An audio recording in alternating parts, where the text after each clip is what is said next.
अस्सलाम वालेकुम। उम्मीद है आप सब खैरियत से होंगे। आज 11 नवंबर 2024 है और उम्मीद है आज आपका इन्वेस्टमेंट और ट्रेडिंग का सेशन अच्छा गुजरा होगा।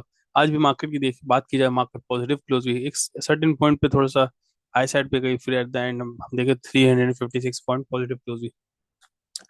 वॉल्यूम की बात करें, वॉल्यूम कतन बेहतर रहा पिछले दिनों के मान कंपैरिजन में। और फिर इसके बाद बात करें, जो कोई सच मार्केट में एक्टिविटी नहीं हुई जिसको डिफाइन किया जाए और बताया जाए कि जिसकी वजह से मार्केट ऊपर जा रही है या गई है। लास्ट वीक हमने देखा था इंटरेस्ट रेट कट डाउन हुआ था, फिर काफी ज्यादा मार्केट में मजीद तेजी आई। और जो कि एक्सपेक्टेड भी था, इंटरेस्ट रेट कट होगा तो लोग बैंकों में जो पैसा पार्क पड़ा हुआ है वो निकालेंगे और फिर मार्केट में, स्टॉक मार्केट में फ्लोट करेंगे, जो कि अच्छा इंडिकेटर है और ऑब्वियसली मार्केट इसकी वजह से ऊपर भी जाएगी। शेयर्स की बात करें, टॉप टॉप शेयर्स जो आज की वॉल्यूम वाइज देखा जाए, सारे छोटे और पैनी स्टॉक रहे। इसमें पेल मुझे लगा कि ऐसा स्टॉक था जिसको मुझे इन्वेस्ट करना चाहिए, जो कि मैंने मिस कर दिया। और बाकी इसके अलावा तमाम वो शेयर्स हैं जो जो मेरे हिसाब से बस ठीक है, ज़्यादा इसमें इन्वेस्ट करने की जरूरत नहीं है और कोई इससे पोटेंशियल कोई न्यूज़ नहीं है, बस इसलिए बढ़ रहे हैं क्योंकि टाइनी स्टॉक और मार्केट बढ़ी इसलिए बढ़ रहे हैं, बाकी और कोई वजह नहीं है। और ओबियसली जैसे मैंने पहले कहा, इंटरेस्ट रेट जब कम हुआ तो लोगों ने बैंक में जो पैसा सूद पे पड़ा हुआ था वो निकाल के इन्वेस्ट किया, तो इस वजह से वॉल्यूम हमें नजर आएगा, क्योंकि वो लोग अब स्टॉक मार्केट में लगाना, इंजेक्ट करें पैसा। इकोनॉमिक न्यूज़ की बात करें, कोई सच न्यूज़ नहीं है जो जिक्र किया जाए, जो मैं समझता हूँ यहाँ पे ऐड ऑन कीजिए।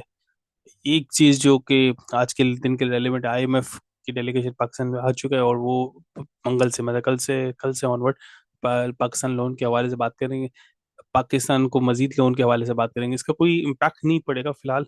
अगर इस तरह की कोई क्लियर एंड नेगेटिव न्यूज़ आए, मिसाल के तौर पे कि आईएमएफ इज नॉट हैप्पी, इस तरह की कोई सी न्यूज़ आए तो फिर करेगा, लेकिन फिलहाल मुझे नहीं लगता कोई इम्पैक्ट करेगा। आईएमएफ का इस रूटीन विजिट है और अभी फिलहाल इसका कोई नेगेटिव इम्पैक्ट नहीं, और ना ही एक्सपेक्टेशन नेगेटिव न्यूज़ की, तो हम इसको इग्नोर कर देते हैं उस न्यूज़ को।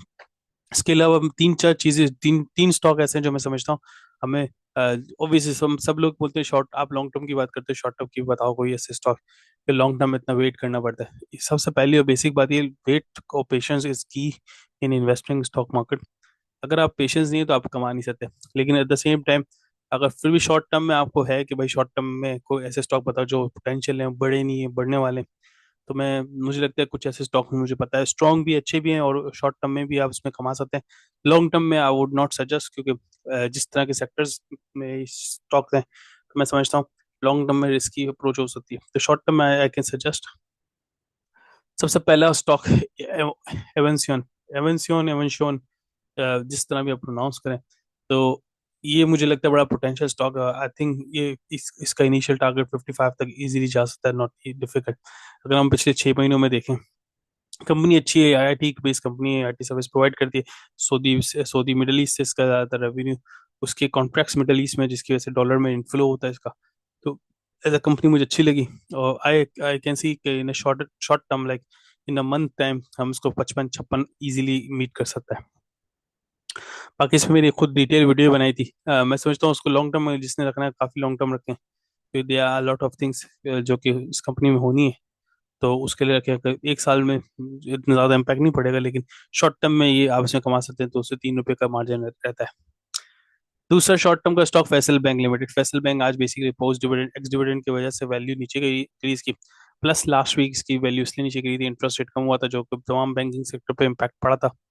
तो मुझे लगता है कि इसमें 3 से 4 रुपए इसमें भी कमाने का मौका है, जो कि कमा सकते हैं। Keep in your watch list, और आप अपनी रिसर्च करें, फिर इसमें इन्वेस्ट करें। मुझे लगता है कि 3 4 रुपए इजीली जा सकता है इन इन अ 2 वीक और 3 वीक टाइम, तो आप उसको अपने पोर्टफोलियो में हिसाब से रखें, अपनी रिसर्च करें। और शॉर्ट टर्म पे हमेशा एक चीज़ याद रखें, लॉन्ग टर्म पे मैं नहीं बोलता, लेकिन शॉर्ट टर्म में हमेशा ये बोलूंगा कि स्टॉप लॉस के साथ ही हमेशा इन्वेस्ट करें।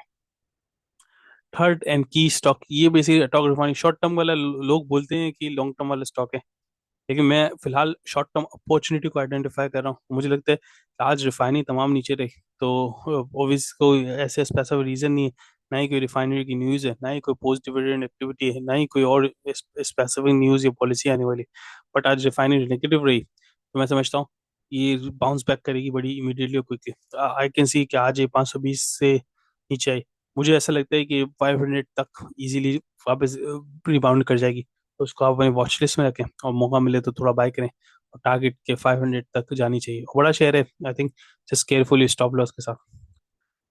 आखिर यही तीन स्टॉक थे आज के। बाकी एक क्रूड ऑयल की बात करें, आज crude oil positive, sorry negative open हुआ है। तो मैं समझता हूँ देयर इज एन अपॉर्चुनिटी के इसमें आप जैसे पिछले हफ्ते, आई थिंक 2 वीक पहले मैंने बताया था 67 68 पे था, मैंने जिक्र किया 70 71 पे जाना चाहिए, और गया। अब मुझे लगता है वापस उसी रेंज में आ गया, और मुझे लगता है वापस ही जाना चाहिए 71 72 71 तक तो जाना चाहिए। तो आप इस हिसाब से अपने इन्वेस्टमेंट करें, अगर आप मार्केट का एक्सेस है क्रूड मार्केट का, तो आप इस हिसाब से इन्वेस्ट करें। आई फील लाइक 70 पे जाना चाहिए easily, कोई मुश्किल नहीं।